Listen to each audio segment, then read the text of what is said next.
Hello viewers, welcome to my channel exclusive info.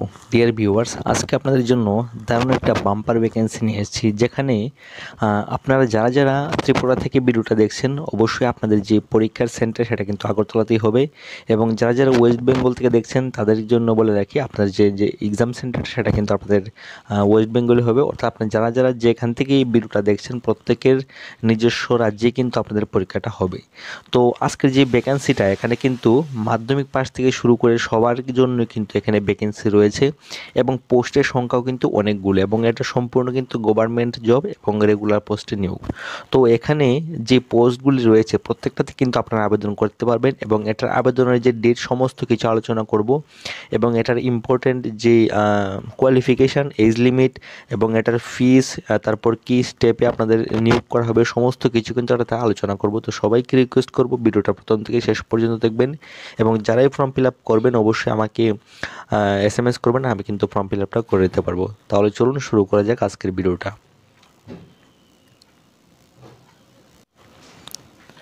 So dear viewers, এখানে যে ভ্যাকেন্সিগুলি রয়েছে সেটা প্রথমে দেখে নেব। তো এখানে যে ভ্যাকেন্সি সেটা হলো, প্রথমে রয়েছে মাল্টিটাস্কিং স্টাফ, তারপর রয়েছে মেস হেল্পার, তারপর রয়েছে ল্যাব অ্যাটেন্ডেন্ট, তারপর ইলেকট্রিশিয়ান কাম প্লাম্বার এখানে রয়েছে, তারপর রয়েছে জুনিয়র সেক্রেটারিয়েট অ্যাসিস্ট্যান্ট, সেটাও কিন্তু রয়েছে, তারপর রয়েছে জুনিয়র সেক্রেটারিয়েট অ্যাসিস্ট্যান্ট HQR বা RO ক্যাডার, সব কিছু কিন্তু এখানে রয়েছে।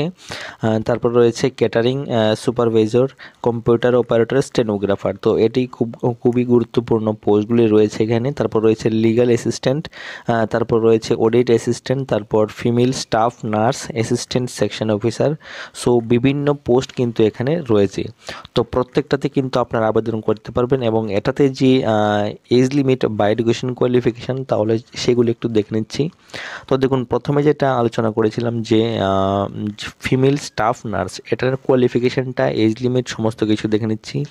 তো প্রথমে যেটা পোস্টটা সেটা হলো ফিমেল স্টাফ নার্স। তো এটার ক্ষেত্রে যেই এডুকেশন কোয়ালিফিকেশান হলো BSc অনার্স ইন নার্সিং। অর্থাৎ আপনার যারা BSc নার্সিং করে রেখেছেন তারা কিন্তু এটাতে আবেদন করতে পারবেন।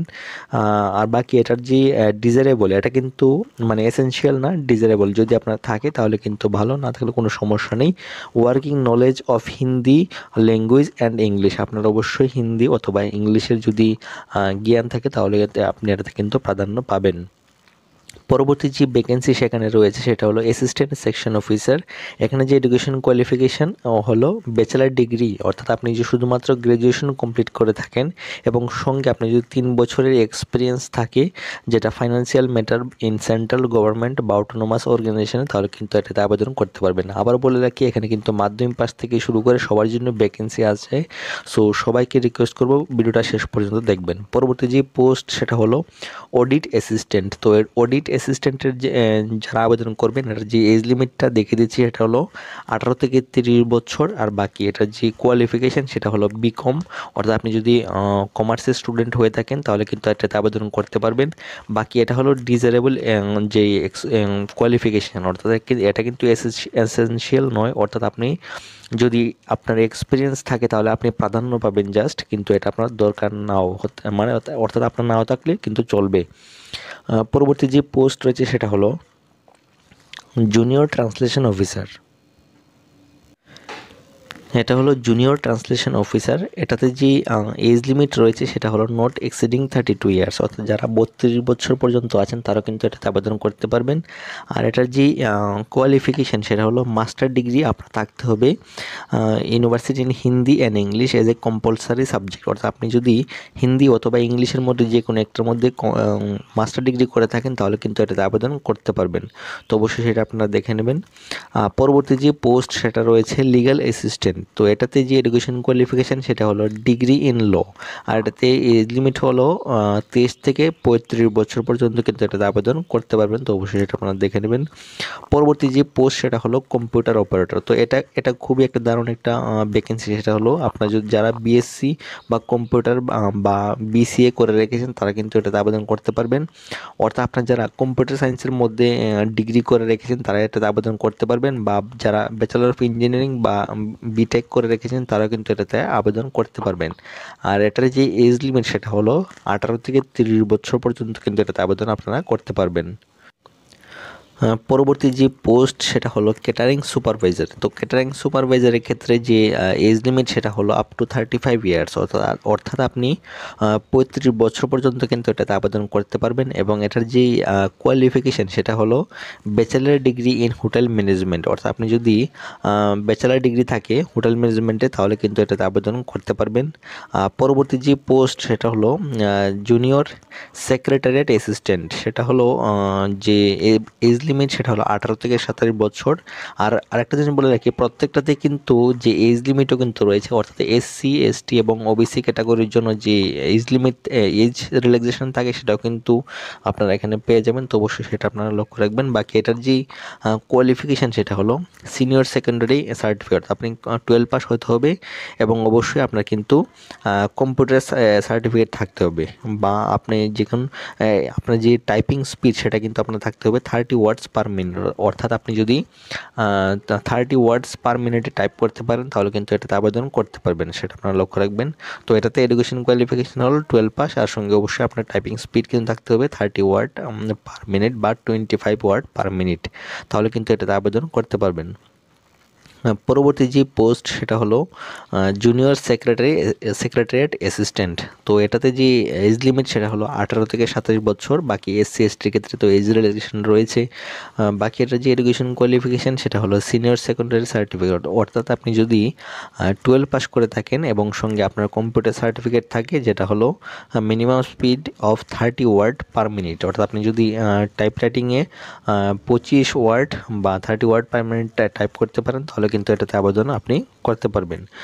পরবর্তী যে ভ্যাকেন্সি সেটা হলো এখানে রয়েছে দেখুন ইলেকট্রিশিয়ান কাম প্লাম্বার, অর্থাৎ যারা যারা ইলেকট্রিশিয়ান বা প্লাম্বারের আইটিআই করে রেখেছেন তারা কিন্তু এটা আবেদন করতে পারবেন। অর্থাৎ এটাতে কিন্তু মাধ্যমিক পাস আপনাদের যোগ্যতা এবং আপনাদের কিন্তু আইটিআই সার্টিফিকেট থাকতে হবে, তাহলে কিন্তু এটাতে আবেদন করতে পারবেন। এবং সঙ্গে অবশ্যই আপনার কিন্তু 2 বছরের আপনার কিন্তু মানে এক্সপিরিয়েন্স থাকতে হবে। আর এটার যে এজ লিমিট সেটা হলো 18 থেকে 40 বছর কিন্তু এখানে আপনারা বয়সের ছাড় এখানে আপনারা পেয়ে যাবেন। পরবর্তী যে ভ্যাকেন্সি সেটা হলো ল্যাব অ্যাটেন্ডেন্ট। তো ল্যাব অ্যাটেন্ডেন্টের জন্য যারা অ্যাপ্লাই করবেন তাদের বয়স কিন্তু হতে হবে 18 থেকে 30 বছরের মধ্যে, এবং এসসি এসটির ক্ষেত্রে অবশ্যই ছাড় রয়েছে।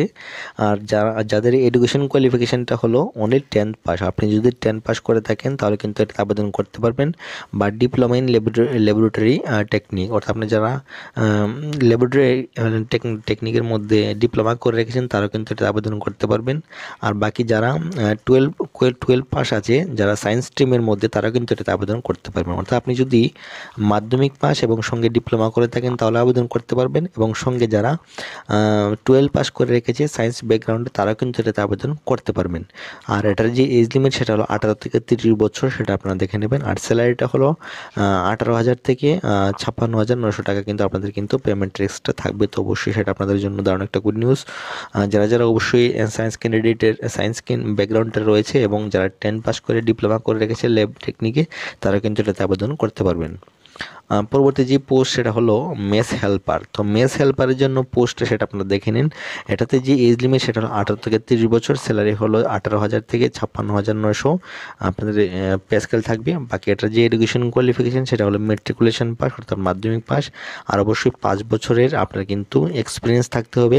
আর পাসিং অফ স্কিল টেস্ট আপনার অবশ্যই স্কিল টেস্টও কিন্তু আপনারা করাবে মেস হেল্পারের ক্ষেত্রে। তো অবশ্যই সেটা আপনারা দেখে নেবেন। পরবর্তী যে ভ্যাকেন্সি সেটা হলো যেটা সবার জন্য উন্মুক্ত, সেটা হলো আপনি যদি শুধুমাত্র মাধ্যমিক পাস করে থাকেন, সেটার যে পোস্ট সেটা হলো মাল্টিটাস্কিং স্টাফ, অর্থাৎ এমটিএস পদে নিয়োগ করা হবে। এবং এটার যে education qualification only 10th pass, আপনি যদি মাধ্যমিক পাস করে থাকেন তাহলে আবেদন করতে পারবেন। এবং এজ লিমিট হলো 18 থেকে 30 বছর পর্যন্ত কিন্তু এখানে আপনারা আবেদন করতে পারবেন। বাকি এটা যে স্যালারি সেটা হলো 18,000 থেকে 56,900 কিন্তু আপনাদের কিন্তু স্যালারিটা থাকবে। তো অবশ্যই সেটা আপনারা দেখে নেবেন। এখন দেখে নেব এটার যে এজ রিল্যাক্সেশনটা রয়েছে, কোন কোন ক্যাটাগরির জন্য কত বছরের ছাড়কে আপনারা পেয়ে যাবেন। তো যারা যারা এসসি এসটি ক্যান্ডিডেট রয়েছে তাদের ক্ষেত্রে 5 বছরের, ওবিসির ক্ষেত্রে 3 বছরের এজ রিল্যাক্সেশন কিন্তু আপনারা পেয়ে যাবেন। আর বাকি যারা মাল্টিটাস্কিং স্টাফে অ্যাপ্লাই করবেন অবশ্যই আপনাদের কিন্তু যারা নবোদয়ের যে ক্যান্ডিডেট আছে তাদের ক্ষেত্রে অবশ্যই 5 বছরের থাকবে, তো অবশ্যই সেটা আপনারা দেখে নেবেন। আর বাকি যারা ডিসেবলড রয়েছে অর্থাৎ পিডাব্লিউডি ক্যান্ডিডেট তাদের ক্ষেত্রে এসসি এসটির ক্ষেত্রে 15 বছরের বয়সের ছাড় পেয়ে যাবেন। বাকি ওবিসিদের ক্ষেত্রে আপনার 13 বছরের বয়সের ছাড় পাবেন। আর জেনারেলের ক্ষেত্রে 10 বছরের কিন্তু আপনারা এখানে বয়সের ছাড় কিন্তু আপনারা এখানে পেয়ে যাবেন, তো অবশ্যই সেটা আপনারা নোট করে নেবেন। এখন দেখে নেব আপনারা মোড অফ সিলেকশন অর্থাৎ আপনাদের সিলেকশনটা কিভাবে হবে। এটা খুবই গুরুত্বপূর্ণ, সবাইকে রিকোয়েস্ট করবো এটা ভালোভাবে দেখবেন এবং অবশ্যই আপনারা সেটা নোট করে রাখবেন। তো দেখুন এখানে যে সিলেকশন প্রসেসটা সেটা হলো candidate will be shortlist on the basis of their performance in competitive exam, অর্থাৎ আপনারা যারা যারা কম্পিটিটিভ এক্সামের মাধ্যমে কিন্তু আপনাদের সিলেকশন করা হবে কোন কোন পোস্টের জন্য। এখানে বলা আছে পোস্ট অফ লিগাল অ্যাসিস্ট্যান্ট, অর্থাৎ আপনারা যারা যারা পোস্ট লিগাল অ্যাসিস্ট্যান্ট পোস্টের জন্য অ্যাপ্লাই করবেন তাদের ক্ষেত্রে কিন্তু এখানে শুধুমাত্র কম্পিটিটিভ এক্সাম না, আপনাদের কিন্তু ইন্টারভিউ কিন্তু এখানে নেওয়া হবে, তো অবশ্যই সেটা আপনারা দেখে নেবেন। আর বাকি যারা যারা ফিমেল স্টাফ, তারপরে assistant section officer, audit assistant, junior translation officer, computer operator, তারপর catering supervisor, lab attendant, multitasking staff, এইসব পদের জন্য যারা আবেদন করবেন আপনাদের কিন্তু কোনো ইন্টারভিউ হবে না, শুধুমাত্র আপনাদের কিন্তু একটা কম্পিটিটিভ এক্সাম হবে, তো অবশ্যই সেটা আপনাদের জন্য গুড নিউজ, কারণ এটাতে কোনো ইন্টারভিউ থাকছে না। তো পরবর্তী যে পোস্টগুলি রয়েছে যেরকম for the post of stenographer, junior secretariat assistant, junior secretary assistant, JNV cadre, তারপরে electrician cum plumber, mess helper, তারপরে এই প্রত্যেকটা পোস্টের জন্য যারা অ্যাপ্লাই করবেন তাদের কিন্তু অবশ্যই কম্পিটিটিভ এক্সাম হবে। তারপর কিন্তু আপনাদের কিন্তু ট্রেড টেস্ট বা স্কিল টেস্টটা কিন্তু আপনাদের কিন্তু হবে, তো অবশ্যই সেটা আপনারা দেখে নেবেন। যারা যারাই আপনারা কম্পিউটার পোস্টের জন্য অ্যাপ্লাই করবেন আপনারা কিন্তু টাইপিং টেস্টও হবে বা টাইপরাইটিং টেস্টও কিন্তু আপনারা কিন্তু করা হবে, বা আপনারা যারা যারা মেসের জন্য মেস হেল্পারের পদে অ্যাপ্লাই করবেন তা আপনাদের কিন্তু স্কিল টেস্টও করা হবে, অর্থাৎ আপনার কীরকম পারদর্শী সেই বিষয়টা কিন্তু আপনারা কিন্তু টেস্ট করবে, তো অবশ্যই সেটা আপনারা একটু লক্ষ্য রাখবেন। বাকি যারা যারা এটাতে আবেদন করবেন আপনাদেরকে ইম্পর্টেন্ট ডেটটাও কিন্তু বলে দিচ্ছি। ইম্পর্টেন্ট ডেটটা বলার আগে দেখে নেব এখানে এক্সাম সেন্টার কোন জায়গায় রয়েছে। তো দেখুন যারা যারা ত্রিপুরা থেকে দেখছেন আপনাদেরকে বলে রাখি আপনাদের কিন্তু এক্সাম সেন্টার কিন্তু আপনাদের আগরতলাতে হবে, তো অবশ্যই সেটা আপনারা দেখে নেবেন। আর বাকি যারা ওয়েস্ট বেঙ্গল থেকে রয়েছেন ওয়েস্ট বেঙ্গলে কিন্তু এক্সাম সেন্টার রয়েছে, কলকাতা রয়েছে, বর্ধমান রয়েছে, আসানসোল, শিলিগুড়ি, মালদা, প্রত্যেকটাতে কিন্তু আপনাদের কিন্তু এক্সাম সেন্টার কিন্তু এখানে রয়েছে, তো অবশ্যই সেটা আপনাদের জন্য দারুণ একটা গুড নিউজ। এখন দেখে নেব এখানে যে যারা যারা ফিমেল স্টাফের জন্য অ্যাপ্লাই করবেন আপনাদের যে সিলেবাসটা কী কী থাকবে। তো দেখুন আপনার যারা যারা ফিমেল স্টাফের জন্য অ্যাপ্লাই করবেন আপনাদের যে সিলেবাসটা সেটা হলো আপনাদের অবশ্যই পার্ট 1-এ আপনাদের রিজনিং এবিলিটি থাকবে, তারপর জেনারেল অ্যাওয়ারনেস থাকবে বা কারেন্ট অ্যাফেয়ার্স, তারপর ল্যাঙ্গুয়েজ কম্পিটেন্সি টেস্ট, তারপর থাকবে আপনাদের কিন্তু সাবজেক্ট নলেজ, অর্থাৎ আপনারা যে সাবজেক্টে আছেন সেই সাবজেক্টে কিন্তু আপনাদের কিন্তু নলেজটা টেস্ট করা হবে। আপনাদেরকে বলে রাখি এই যে পোস্টটা এসেছে সেটা আপনাদের জন্য দারুণ একটা গুড নিউজ, এবং আপনাদের যারা যারা সরকারি চাকরির জন্য অপেক্ষা করছেন আপনাদের জন্য দারুণ একটা অপরচুনিটি কিন্তু আপনাদের হতে পারে, তো অবশ্যই সেই সুযোগটা কিন্তু আপনারা গ্রহণ করবেন এবং অবশ্যই যারা যারা ফর্ম ফিল আপ করবেন আবারও রিকোয়েস্ট করবো সবাই আমাকে কিন্তু SMS করবেন, প্রত্যেকে ফর্ম ফিল আপ কিন্তু আমি করে দিতে পারবো। পরবর্তী যে পোস্ট রয়েছে সেটা হলো post of assistant section officer, এটার ক্ষেত্রেও আপনারা দেখে নিন, এটা সিলেবাস আপনারা পোস্ট করে দেখে নিতে পারেন, তো অবশ্যই সেটা আপনারা দেখে নেবেন। পরবর্তী যে পোস্ট সেটা হলো for the post of audit assistant, এটার যে সিলেবাস থাকবে সেটা হলো রিজনিং থাকবে, কোয়ান্টিটেটিভ অ্যাপটিটিউড, ল্যাঙ্গুয়েজ টেস্ট, তারপর বেসিক নলেজ অফ কম্পিউটার এখানে কিন্তু থাকবে আপনাদের। তারপর অবশ্যই যারা যারা জুনিয়র ট্রান্সলেশন অফিসারের জন্য অ্যাপ্লাই করবেন আপনাদের যে সিলেবাসটা এখানে রয়েছে। পরবর্তী পোস্ট সেটা হলো যারা লিগাল অ্যাসিস্ট্যান্ট অ্যাপ্লাই করবেন আপনাদের কিন্তু এটা রয়েছে, আপনারা ভিডিওটা পোস্ট করে আপনারা দেখে নেবেন। পরবর্তী যে পোস্ট রয়েছে সেটা হলো স্টেনোগ্রাফারের ক্ষেত্রে কী কী সাব থাকবে সেটাও আপনারা দেখে নেবেন। তারপর রয়েছে কম্পিউটার অপারেটরের ক্ষেত্রে, তারপর রয়েছে ক্যাটারিং সুপারভাইজারের ক্ষেত্রে, তারপর রয়েছে যারা পোস্ট অফ জুনিয়র সেক্রেটারিয়েট অ্যাসিস্ট্যান্টের ক্ষেত্রে অ্যাপ্লাই করবেন, আপনাদের সিলেবাসটা এখানে রয়েছে। তারপর রয়েছে যারা post of junior secretary assistant JNV cadre, আপনাদের কিন্তু এখানে রয়েছে। তারপর যারা ইলেকট্রিশিয়ান কাম প্লাম্বারের জন্য অ্যাপ্লাই করবেন, আপনাদের কিন্তু কী কী থাকবে টপিক, এটাও কিন্তু এখানে দেওয়া আছে। তারপর রয়েছে লেফট অ্যাটেন্ডেন্টের জন্য যারা অ্যাপ্লাই করবেন, আপনাদের কিন্তু এখানে ডিটেলসে দেওয়া আছে। তারপর রয়েছে মেস হেল্পারের ক্ষেত্রে কী কী থাকবে, এটাও এখানে দেওয়া আছে। মাল্টিটাস্কিং স্টাফের জন্য কী কী থাকবে, এটাও কিন্তু এখানে দেওয়া আছে। যেমন ল্যাঙ্গুয়েজ টেস্ট আপনাদের হবে, general awareness, basic knowledge of computer, তো অবশ্যই সেটা আপনারা দেখে নেবেন। তো আশা করছি আপনারা বুঝতে পেরেছেন। বাকি এটার যে ইম্পর্ট্যান্ট ডেট এখানে এটা হলো যে কবে থেকে এটা ফর্ম ফিল আপটা শুরু হবে। তো এটা কিন্তু অবশ্যই আমাদের যে অফিসিয়াল ওয়েবসাইট আছে সেটাতে কিন্তু লিঙ্কটা দিয়েছে এবং পিডিএফটা অফিসিয়ালি জারি হয়ে গেছে। তো এটার যে অ্যাপ্লাই ডেটটা সেটা কিন্তু এখনও শুরু হয়নি। তো কিছুদিনের মধ্যেই অর্থাৎ এই মাসে কিন্তু একটা ফর্ম ফিল আপটা শুরু হবে এবং কয়েকদিনের মধ্যেই ফর্ম ফিল আপটা শুরু হবে। তো সবাইকে রিকোয়েস্ট করব আমার হোয়াটসঅ্যাপ গ্রুপে জয়েন করবেন, যখনই শুরু হবে সেখানে কিন্তু আমি বলে দেবো। যখনই বলে দেবো সবাইকে রিকোয়েস্ট করব, যখনই এটা আমি বলবো যে ফর্ম ফিল আপ শুরু হয়ে গেছে, আপনারা কিন্তু ডকুমেন্টসগুলো পাঠিয়ে দেবেন। ফর্ম ফিল আপ কিন্তু প্রথম দিকেই করার চেষ্টা করবেন, কারণ লাস্টের দিকে কিন্তু সার্ভারটা অনেক সময় অনেক খারাপ থাকে। তো আশা করছি আপনারা বুঝতে পেরেছেন। আর বাকি আমি প্রথমে বলেছি এটা যে ভ্যাকেন্সি সেটা হলো আমাদের নবোদয় বিদ্যালয় থেকে এসেছে। তো অবশ্যই এটা আপনাদের জন্য দারুণ একটা গুড নিউজ। সো আশা করছি আপনারা বুঝতে পেরেছেন। দেখা হচ্ছে পরবর্তীতে। Thanks for watching.